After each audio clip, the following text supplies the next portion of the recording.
Hello नमस्कार दोस्तों, स्वागत है आप सभी का एक बार फिर से मेरे YouTube channel mission MP TET में। दोस्तों, मैं सुनील अहिरवार आप सभी के लिए पर्यावरण ईवीएस के कुछ महत्वपूर्ण प्रश्न लेके आया हूं, जो कि आगामी पात्रता परीक्षा के लिए बहुत ही ज़्यादा महत्वपूर्ण साबित होने वाले हैं।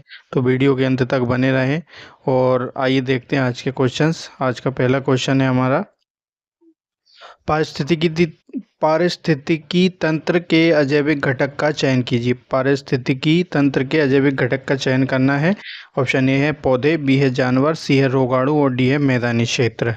तो पारिस्थितिकी तंत्र के अजैविक घटक कौन सा होगा, इनमें से बताना है।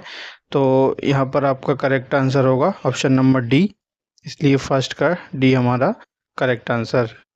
नेक्स्ट क्वेश्चन, क्वेश्चन नंबर 2 है, निम्नलिखित में से किस राज्य में अरब सागर का तट है। अरब सागर किस राज्य में अरब सागर का तट है बताना है। ऑप्शन ए है उड़ीसा, बी है पश्चिम बंगाल, सी है तमिलनाडु, डी है गुजरात। तो दोस्तों, मैं आपको बता दूं, अरब सागर का जो तट होगा आपका वो हो जाएगा गुजरात में, इसलिए डी हमारा यहाँ पर करेक्ट आंसर हो जाएगा। नेक्स्ट क्वेश्चन, क्वेश्चन नंबर 3 है, निम्नलिखित में से प्राकृतिक आपदा नहीं है। निम्नलिखित में से प्राकृतिक आपदा कौन सी नहीं है। ऑप्शन ए है बाढ़, तो बाढ़ तो होगी प्राकृतिक, भूकंप भी होगा, चक्रवात भी होगा। तो वनोन्मूलन जो है प्राकृतिक आपदा नहीं होगी, इसलिए हमारा करेक्ट आंसर हो जाएगा डी, थर्ड का D. Next question, question number 4 है, एक जैविक समुदाय एक जैविक समुदाय जिसमें पेड़ पौधे झाड़ी और वनस्पति होती है। एक जैविक समुदाय जिसमें पेड़ पौधे झाड़ी और वनस्पति होती है।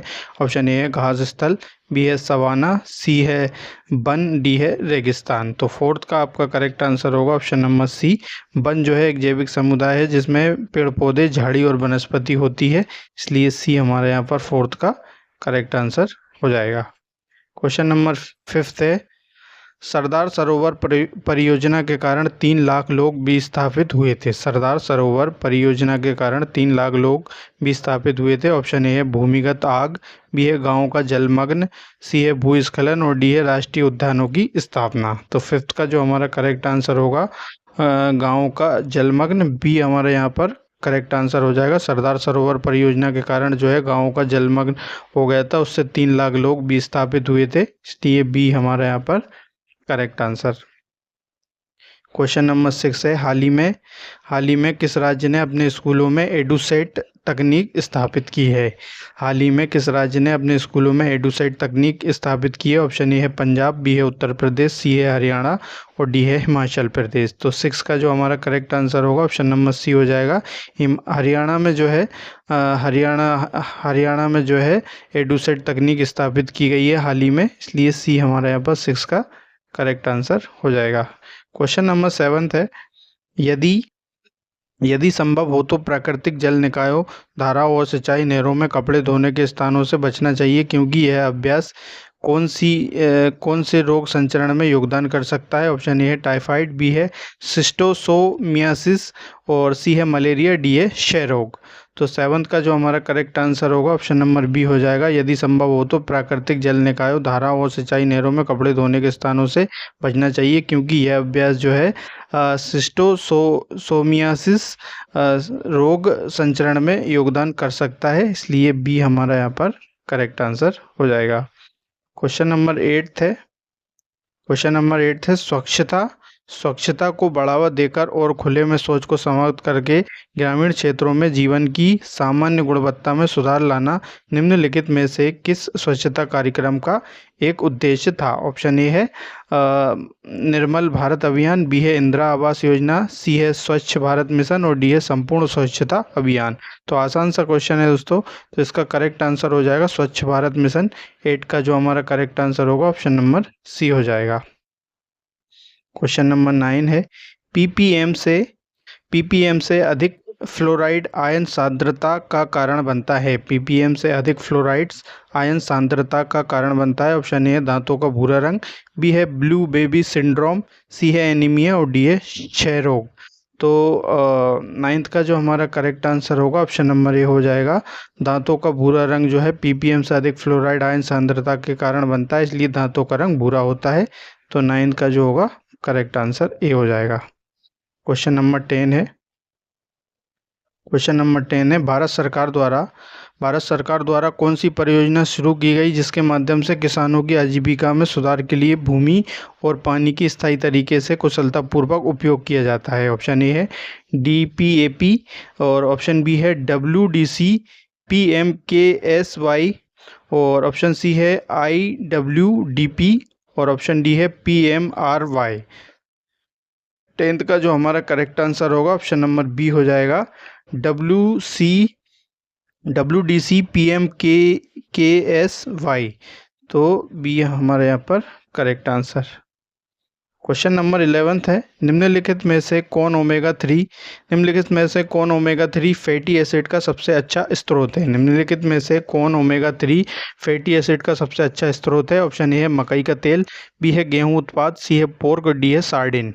तो 11 का जो हमारा करेक्ट आंसर हो जाएगा, ओमेगा 3 फैटी एसिड का सबसे अच्छा स्रोत होगा सार्डिन, इसलिए डी हमारे यहाँ पर करेक्ट आंसर। क्वेश्चन नंबर 12 है, आमतौर पर जहरीला खाना खाने से होने वाला रोग। जहरीला खाना खाने से होने वाला रोग, ऑप्शन ए है बोटुलिम, बी है काली खांसी, सी है हर्पीज, डी है मधुमेह। तो 12 का जो करेक्ट आंसर होगा ऑप्शन नंबर ए जाएगा, आमतौर पर जहरीला खाना खाने से जो है बोटुलिम वाला रोग हो जाता है, इसलिए ए हमारा यहाँ पर करेक्ट आंसर। क्वेश्चन नंबर 13 है, हृदय रोग से व्यक्ति को बचना चाहिए। हृदय रोग से व्यक्ति को बचना चाहिए, ऑप्शन ए है नियमित चलना, बी है हल्का व्यायाम, सी है संतुष्ट वसा लेना, वसा आप समझते गए होंगे, और डी है नियमित खाने की आदत। तो हृदय रोग से व्यक्ति को बचना चाहिए, हृदय रोगी व्यक्ति को बचना चाहिए, ऐसा हो सकता है। तो क्वेश्चन नंबर 13 का जो हमारा करेक्ट आंसर होगा ऑप्शन नंबर सी हो जाएगा, संतुष्ट वसा लेना। तो सी यहाँ पर करेक्ट आंसर, हृदय रोगी को जो है संतुष्ट वसा नहीं लेना चाहिए, तो सी यहाँ पर हमारा करेक्ट आंसर। क्वेश्चन नंबर 14 है, एकीफर को परिभाषित किया गया है। एकीफर को परिभाषित किया गया है, ऑप्शन ए है भूवैज्ञानिक संरचना जो महत्वपूर्ण मात्रा में पानी पैदा करती है, बी है भूवैज्ञानिक संरचना जिसमें पानी हो सकता है लेकिन कोई उपज नहीं होती है, ऑप्शन सी है भूवैज्ञानिक संरचना जिसमें केवल नगण्य मात्रा में भूजल उत्पन्न होता है, ऑप्शन डी है भूवैज्ञानिक संरचना जो भूजल की कोई मात्रा नहीं होती है। तो 14 का जो हमारा करेक्ट आंसर होगा ऑप्शन नंबर ए हो जाएगा, एकीफर को जो है भूवैज्ञानिक संरचना जो महत्वपूर्ण मात्रा में पानी पैदा कर सकता है, इसलिए ए हमारा यहाँ पर करेक्ट आंसर। क्वेश्चन नंबर 15 है, निम्न में से कौन सा अंतरिक्ष जंक स्पेस जंक है? ऑप्शन ए है मृत तारा, बी है उल्कापिंड, सी है छोटा तारा, डी है निर्जीव डिफन अंतरिक्ष यान।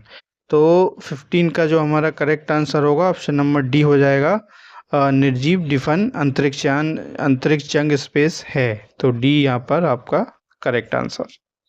नेक्स्ट क्वेश्चन नंबर 16 है, डीआरडीओ के अध्यक्ष हैं। डीआरडीओ के अध्यक्ष कौन है बताना है, ऑप्शन ए है अजीत डोभाल, बी है रामनाथ कोविंद, सी है सिकंदर चन्नी, और डी है डॉक्टर समीर वी कामत। तो 16 का जो आपका करेक्ट आंसर होगा ऑप्शन नंबर डी हो जाएगा, डॉक्टर समीर वी कामत जो है डीआरडीओ के अध्यक्ष हैं, इसलिए डी हमारा यहाँ पर करेक्ट आंसर। क्वेश्चन नंबर 16 है, फोवोस और डीमोस किस ग्रह के प्राकृतिक उपग्रह हैं? बहुत ही ज़बरदस्त प्रश्न। फोवोस और डीमोस किस ग्रह के प्राकृतिक उपग्रह हैं? ऑप्शन ए है मंगल, बी है बुध, सी है बृहस्पति, और डी है शनि। तो फोवोस और डीमोस जो होंगे आपके वो हो जाएंगे मंगल ग्रह के प्राकृतिक उपग्रह, इसलिए ए हमारा यहाँ पर करेक्ट आंसर हो जाएगा। क्वेश्चन नंबर 18 है, चंद्रयान 2 के प्रक्षेपण के लिए निम्नलिखित में से किस प्रक्षेपण यान का उपयोग किया गया था? चंद्रयान 2 के प्रक्षेपण के लिए निम्नलिखित में से किस प्रक्षेपण यान का उपयोग किया गया था? ऑप्शन ए है PSLV ALC-18, ऑप्शन बी है GSLV Mark 2 M19, option C है GSLV Mark 3 M1, option D है PSLV ALC-23। तो 18 का जो हमारा करेक्ट आंसर होगा ऑप्शन नंबर सी हो जाएगा, GSLV Mark 3 M1 जो है चंद्रयान 2 के प्रक्षेपण में उपयोग किया गया था, वो हो जाएगा GSLV Mark 3 M1। तो C correct answer. Question number 19 है, भारत के प्रधानमंत्री ने औपचारिक रूप से 15 अगस्त खालिस्तान को प्रतिष्ठित लाल किले को प्राचीर से भारतीय human in space program HSP की घोषणा की। ऑप्शन ए है 2021, ऑप्शन बी है 2020, ऑप्शन सी है 2019 और ऑप्शन डी है 2018। तो 19 का जो हमारा करेक्ट आंसर होगा ऑप्शन नंबर डी हो जाएगा। भारत के प्रधानमंत्री ने औपचारिक रूप से जो है 15 अगस्त 2018 को प्रतिष्ठित लाल किले की प्राचीर से भारतीय human in space program HSP की घोषणा की, इसलिए डी हमारे यहाँ पर करेक्ट आंसर होगा। क्वेश्चन नंबर 20 है, क्वेश्चन नंबर 20 है, हर 4 साल में एक लीप वर्ष होता है क्योंकि। आसान सा प्रश्न है, हर 4 साल में एक लीप वर्ष होता है क्योंकि। ऑप्शन ए है, पृथ्वी को एक पूर्ण चर रोटेशन लगाने में 24 घंटे से अधिक समय लगता है। ऑप्शन बी है, पृथ्वी को एक पूरा चर रोटेशन लगाने में 24 घंटे से भी कम समय लगता है। ऑप्शन सी है, पृथ्वी को सूर्य की परिक्रमा रेवोल्यूशन करने में 365 दिन से अधिक दिन का समय लगता है। ऑप्शन डी है, पृथ्वी को सूर्य की परिक्रमा रिवॉल्यूशन करने में 365 दिन से भी कम समय लगता है। तो 20 का जो हमारा करेक्ट आंसर होगा ऑप्शन नंबर सी हो जाएगा। पृथ्वी को है सूर्य की परिक्रमा रिवॉल्यूशन करने में 365 दिन से अधिक दिन का समय लगता है। तो सी हमारे यहाँ पर करेक्ट आंसर। आइए चलते हैं नेक्स्ट क्वेश्चन पर। क्वेश्चन नंबर 21 है, निम्नलिखित में से किसे भारत की झींगा राजधानी के रूप में जाना जाता है। निम्नलिखित में से किसे भारत की झींगा राजधानी के रूप में जाना जाता है। तो मैं आपको बता दूं, भारत की जो झींगा राजधानी के रूप में जिसे जाना जाता है वो हो जाएगा आपका आंध्र प्रदेश का नेल्लोर जिला। तो ए हमारा यहाँ पर 21 का करेक्ट आंसर हो जाएगा। नेक्स्ट क्वेश्चन, क्वेश्चन नंबर 22 है, निम्नलिखित में से कौन इंदिरा गांधी द्वारा लिखित एक प्रसिद्ध पुस्तक है। निम्नलिखित में से कौन सी इंदिरा गांधी द्वारा लिखित एक प्रसिद्ध पुस्तक है। ऑप्शन ए है IDR, बी है माई ट्रूथ, सी है माई लाइफ और डी है in the name of the people. तो 22 का जो करेक्ट आंसर होगा ऑप्शन नंबर बी हो जाएगा। माई ट्रूथ जो है इंदिरा गांधी द्वारा लिखित एक प्रसिद्ध पुस्तक है, इसलिए बी हमारा यहाँ पर correct answer. Next question, question number 23 है, ये भी आसान सा प्रश्न है दोस्तों। एक अंतर्राष्ट्रीय क्रिकेट गेंद का अधिकतम वजन कितना होता है। अंतर्राष्ट्रीय क्रिकेट मैच आप सभी देखते होंगे, उसमें जो बॉल होती है उसका वजन कितना होता है वो आप सभी को पता होना चाहिए। ऑप्शन ए है 150 ग्राम, बी है 163 ग्राम, ऑप्शन सी है 145 ग्राम, ऑप्शन डी है 171 ग्राम। तो मैं आपको बता दूं, जो बॉल का वजन होता है वो हो जाता है 163 ग्राम, इसलिए बी हमारा यहाँ पर करेक्ट आंसर। क्वेश्चन नंबर 24 है, किस दिन को लापता विवादों के पीड़ितों के अंतर्राष्ट्रीय दिवस के रूप में मनाया जाता है। एक बार रिपीट प्रश्न करता हूँ, किस दिन को लापता विवादों के पीड़ितों के अंतर्राष्ट्रीय दिवस के रूप में मनाया जाता है। ऑप्शन ए है 29 अगस्त, ऑप्शन बी है 30 अगस्त, सी है 1 सितंबर, डी है 4 सितंबर। तो 24 का जो हमारा करेक्ट आंसर होगा ऑप्शन नंबर बी हो जाएगा। 30 अगस्त को जो है लापता विवादों के पीड़ितों के अंतर्राष्ट्रीय दिवस के रूप में मनाया जाता है। तो बी इसलिए हमारा यहाँ पर करेक्ट आंसर हो जाएगा। क्वेश्चन नंबर 25 है, फिर एक और क्वेश्चन आया है क्रिकेट से रिलेटेड। टेस्ट क्रिकेट में विकेटों की हैट्रिक लेने वाले पहले भारतीय क्रिकेटर कौन है। तो मैं आपको बता दूं, हैट्रिक का मतलब होता है 3 गेंदों पर 3 विकेट लेना। तो हैट्रिक लेने वाले पहले भारतीय क्रिकेटर कौन है। ऑप्शन ए है अनिल कुंबले, बी है BS बेदी, सी है इरफान पठान और डी है हरभजन सिंह। तो टेस्ट क्रिकेट में विकेटों की जो हैट्रिक लेने वाले पहले भारतीय होंगे वो आपके हो जाएंगे यहाँ पर हरभजन सिंह। इन्होंने ही सबसे पहले 3 विकेट लिए थे लगातार, इसलिए डी हमारा यहाँ पर करेक्ट आंसर हो जाएगा।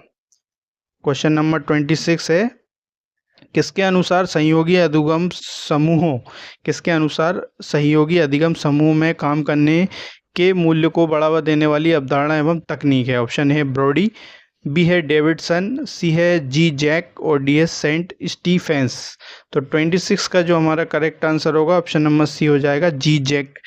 जी जैक के अनुसार सहयोगी अधिगम समूह में काम करने के लिए मूल्य को बढ़ावा देने वाली अवधारणा एवं तकनीक है, तो इसलिए सी हमारे यहाँ पर करेक्ट आंसर। क्वेश्चन नंबर 27 है, भूकंप की तीव्रता मापने के लिए किस पैमाने का प्रयोग किया जाता है। ये भी आसान सा प्रश्न है, आप सभी को पता होना चाहिए इसका उत्तर भी। तो भूकंप की तीव्रता जो है रिक्टर स्केल द्वारा नापी जाती है, मैं डायरेक्ट बता रहा हूँ आपको, इसलिए सी यहाँ पर करेक्ट आंसर हो जाएगा। क्वेश्चन नंबर 28 है, कोयला गैस कैसे प्राप्त की जाती है? कोयला गैस कैसे प्राप्त की जाती है बताना है। ऑप्शन ए है कोक प्राप्त करने के लिए कोयले के प्रक्रमण के दौरान। ऑप्शन बी है कोयले के संघनन के माध्यम से। ऑप्शन सी है कोयला तार के जलने के दौरान। ऑप्शन डी है सल्फ्यूरिक अम्ल के साथ कोयले की अभिक्रिया के माध्यम से। तो 28 का जो हमारा करेक्ट आंसर होगा ऑप्शन नंबर ए हो जाएगा।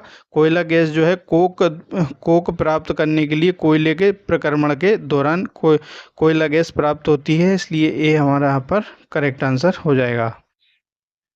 क्वेश्चन नंबर 29 है। क्वेश्चन नंबर 29, पीईटी एक प्रकार का प्लास्टिक है जो चिकना, पारदर्शी और अपेक्षाकृत पतला होता है। पीईटी का फुल फॉर्म क्या होता है? बहुत ही ज़बरदस्त प्रश्न। पीईटी का फुल फॉर्म बताना है। ऑप्शन ए है पॉलीएथिलीन टेरेथलेट। ऑप्शन बी है पॉलीएथिलीन टेराथीन। ऑप्शन सी है पॉलीएथिलीन थिलेट। ऑप्शन डी है पॉलीएथिलीन रेफ्थिलेट। तो 29 का जो हमारा करेक्ट आंसर होगा ऑप्शन नंबर ए हो जाएगा। पीईटी का जो फुल फॉर्म होगा पॉलीएथीन टेरेथलेट हो जाएगा। तो ए इसलिए हमारा यहाँ पर करेक्ट आंसर। क्वेश्चन नंबर 30 आज का लास्ट प्रश्न है दोस्तों। एक शिक्षक ने पाया कि एक लड़का एक्स 5वीं कक्षा के स्तर पर मातृभाषा में बार बार होने वाले वर्तनी की गलतियां करता है। इस मामले में शिक्षक निम्नलिखित में से कौन सी प्रक्रिया कर रही है? ऑप्शन ए है वह बच्चे को माप रही है। ऑप्शन सी है वह बच्चे का आकलन कर रही है। ऑप्शन सी है वह बच्चे का मूल्यांकन कर रही है। ऑप्शन डी है वह बच्चे की आलोचना कर रही है। तो 30 का जो हमारा करेक्ट आंसर होगा ऑप्शन नंबर बी हो जाएगा, वह बच्चे का आकलन कर रही है। एक शिक्षक ने पाया कि एक लड़का एक्स जो है 5वीं कक्षा के स्तर पर मातृभाषा में बार बार होने वाली वर्तनी की गलती करता है। इस मामले में शिक्षक जो है वह बच्चे का आकलन कर रही है। तो बी इसलिए हमारा यहाँ पर करेक्ट आंसर हो जाएगा। तो दोस्तों 30 क्वेश्चंस यहीं पर कंप्लीट होते हैं। वीडियो कैसी लगी कमेंट के माध्यम से हमें ज़रूर बताएं, और चैनल पर नए हैं तो चैनल को सब्सक्राइब करके बेल आइकन का बटन ज़रूर प्रेस कर लें ताकि हमारी लेटेस्ट वीडियो सबसे पहले आप तक पहुंच सके। और इसी के साथ आप जो है हमारे चैनल से जुड़कर EBS, बाल विकास और हिंदी की तैयारी, तीनों विषयों की तैयारी जो है हमारे चैनल से जुड़कर बहुत अच्छे से कर सकें। तो इसी के साथ जय हिंद, जय भारत, वंदे मातरम दोस्तों।